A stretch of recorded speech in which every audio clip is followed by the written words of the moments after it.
Hi, Tomás Ryan here, Farm Manager of the Teagasc Pig Research Facility, and welcome to July's update and how things are going on in the facility at present.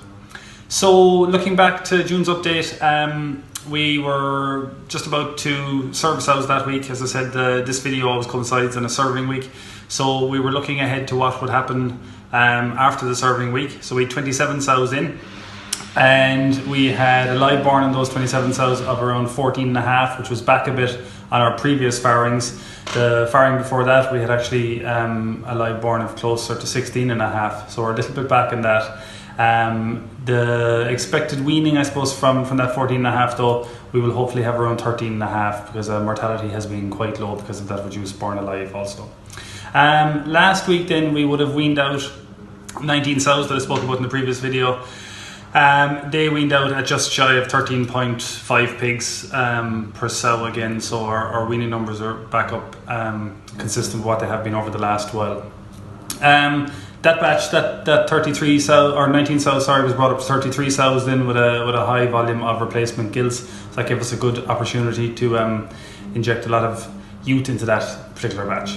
So I suppose looking at the rest of the growing unit then, everything holds kind of firm and steady. We've had no surprises or changes. Our weaners are still transferring fine at around 35 kilos at 11 weeks of age. The transfer would normally be on this serving week over to the finisher section. We usually do it on a Monday, but those pigs were required for a wet feed experiment with Dr. Lawler, so they were actually transferred down a couple of weeks earlier.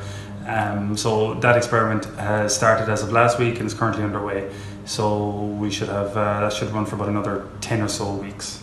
Our finishers, growth is holding fine still, exactly the same all year, very little fluctuations thankfully. As I said, our carcass weight still year to date is over 90 kilos. And that's based on a sale age of around 22.5 weeks on average. So we have 4 experiments on the go here in the facility also at the moment.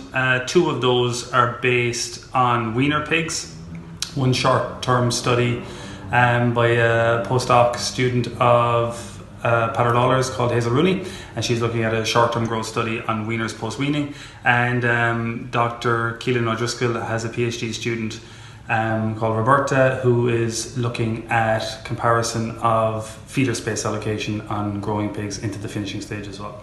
So as I said, Lawler has another wet feed experiment going as well, which is based loosely on rye again, like the previous one was, with some changes to amino acid inclusion.